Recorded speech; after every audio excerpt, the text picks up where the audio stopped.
ये लेना, रख देना।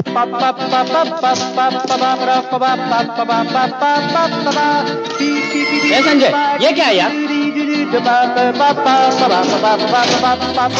अच्छा तो मैं चलता हूँ, फिर मिलेंगे।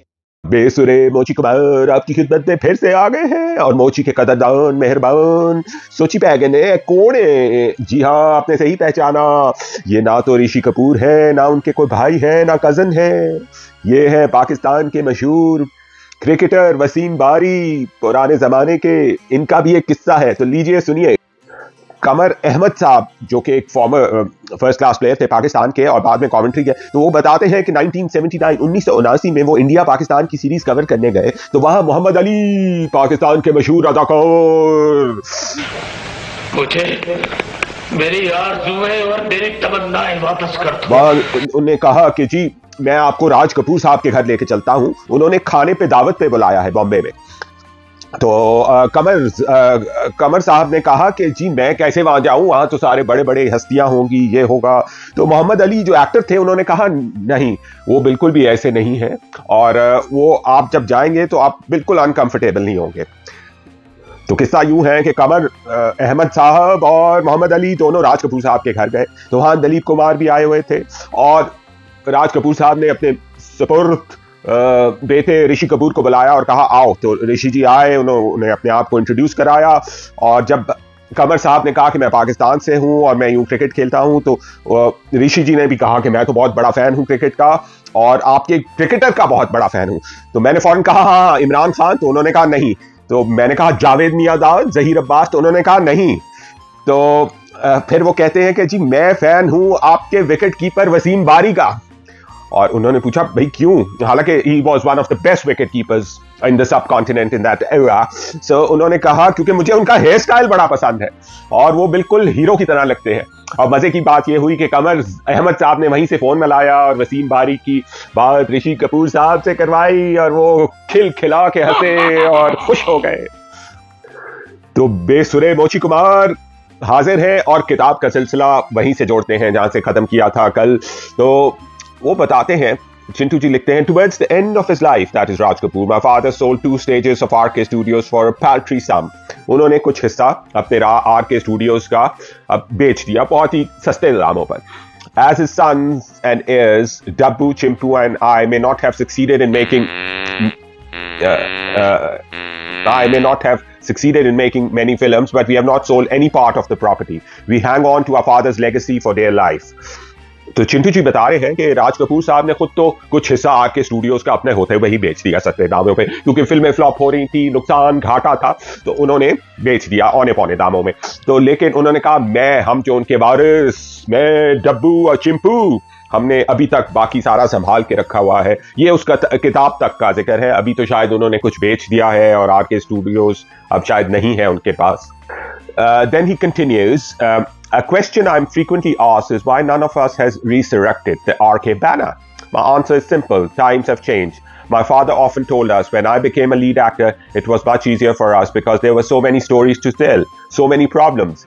India had just got its independence. It was a budding nation. There was so much happening. तो राज बिल्कुल सही कहा कि अब क्यों नहीं वो दोबारा फिल्में बनाते और वो करते। तो उस वक्त इंडिया नया आज़ाद हुआ था, मसले थे, कहानियां थी, किस्से थे सुनाने वाले। और आगे वो बड़े मजे की बात करते हैं। There are times when I think there's nothing new left to be said, not just in India but anywhere in the world. Can you name one good story that has emerged in the last 20 years in world cinema? We still talk of Shakespeare, George Bernard Shaw, of Keats' poetry, of Picasso and Michelangelo's paintings. We go and see the Pietà in Rome. We gawk at stuff that's 500 years old. But there's nothing to wonder at today. No great writers, sculptors or artists, because there's nothing new to narrate or portray. The West has offered us new ideas in animation and futuristic films, but there's little else. There's a void everywhere, not just in RK. बिल्कुल सही कहा। अगर आप आजकल stories देखें, even Hollywood में भी, वो भी रीमेक बन रहे हैं। बैटमैन, स्पाइडरमैन, वही उन्हीं के ही सीक्वल्स बनाई जा रहे हैं, और जो पुरानी स्टोरीज हैं उन्हीं के रीमेक्स बन रहे हैं। कोई नया आइडिया, कोई नई सोच नहीं आ रही। ये बहुत ही अच्छी बात की चिंटू जी ने। एक पैराग्राफ से चला आते हैं और आगे चलते हैं. Once when he was making Shri 420, Papa told my mother that he'd be away for 2 nights to Thane and Lonavala to picturize the song Mera Juta Hai Japani Ye Patloon Hindustani Ye. So sorry, आगे नहीं आता. Well, he was the only actor required for the sequence, and since he was also the director, he took off with his cameraman Radu Karmakar with a studio van and hired truck. But when he arrived there, he didn't like the visuals. He couldn't see the clouds in the black and white frame. He began to chase the clouds and reached Kolhapur. From there, he landed in Belgaum and finally found himself in Ooty. So what was to be 2 days of shooting in Thane ended up several days later in Ooty, all in search of the perfect shot. तो perfectionist थे राजकर, showman ऐसे ही तो नहीं उनको कहते थे. तो वो कृष्णा जी को कह के गए मैं 2 दिन में वापस लौट आऊंगा शूटिंग करके. तो चूंकि मौसम अच्छा नहीं था जो भी थी, तो उनको फिर जाते जाते वो 2 दिन से 1 हफ्ता हो गया और उनको फिर जाके अच्छी जगह कुछ पन्ने आगे बढ़ाते हुए. तो इसी तरह उन्होंने एक बॉबी की स्टोरी सुनाई कि बॉबी मूवी की शूटिंग के दौरान भी उनको कुछ लोकेशन से, तो ये बीच में से शुरू करते हैं. तो उन्होंने कहा पापा वाज नेवर अ नफातुल्ला businessman who looked only at the profit line. If he had been around he would have squandered all his money on his films like he did during Joker. तो वो सारे पैसे अपनी फिल्मों पे लुटा देते थे और उनको नफा नुकसान का नहीं था. People like him wouldn't have survived in the film industry of the 20%. अब वो कहते हैं कि आजकल की फिल्म इंडस्ट्री में तो वो सर्वाइव, क्योंकि इतनी भारी रकम लगती है एक मूवी बनाने में, और अगर आपकी मूवी नहीं चलती तो बहुत सीरियस नुकसान होता है. ये सुने. Over the years, the sprawling RK bungalow in Deonar with its badly planned rooms has been rebuilt completely. Spread over 2 acres of land, it has a separate wing for each of us. Everybody is welcome to treat it as home at any time. Mom often calls us over to visit her in Deonar. When I was nursing a bad leg a couple of years ago and Neetu was in London, she asked me to stay with her for a couple of days. I loved the lad, the affection. I love the lard. Ladopiti. Sorry. She still showers on all of us. I love the lard, the affection she still showers on us, to be correct. I have, of course, stayed over with her on a number of occasions. On 26 July 2005, when there was a cloudburst in Mumbai and suburbs were flooded, I had to spend the night in Deonar. But I have to confess that home for me means our bungalow Krishna Raj in Pali Hill, Bandra. Although I was born and brought up in Deonar, I spent more than half my life in Krishna Raj. I can't even ever think of moving anywhere else. Dabbu and Chimpu have homes in Pune. Chimpu lives there most of the time, but they are constantly in and out of mom's house.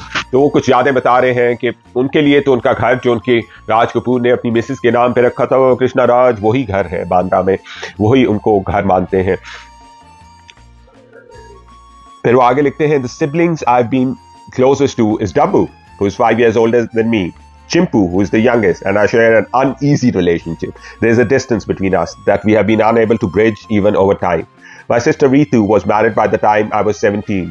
Dabbu and I grew up more as friends than as brothers and grew closer after my father's passing. We are comfortable sharing confidences. We may not meet often given the distance between Deonar and Bandra, but we do talk at least once a day. One of the reasons I starred in a wacky comedy like Houseful 2 was because I got a chance to act with Dabbu for the first time. To be able to spend time with him in London, where it was filmed, was a huge incentive. We had come together earlier to make Hina as a tribute to Papa, to give shape to his last dream. We again joined forces on Prem Gun, in which Chimpu made his debut as director, and then Ab Lot Chale, which I directed. All those experiences cemented our bond, made it even strong. तो अपने siblings के साथ रिश्ता बताते हैं कि डब्बू जो उनसे 5 साल बड़े हैं, उनके साथ उनका सबसे बेहतर रिश्ता है. चिंपू के साथ थोड़ा अनईजी है, वो छोटे, क्योंकि वो राज कपूर साहब के लाडले होंगे, तो इस तरह का वो है. तो इधर ही सिलसिले की कड़ी तोड़ते हैं अगले एपिसोड के साथ. मोची कमाल फिर हाजिर होंगे, अपना ख्याल रखिएगा.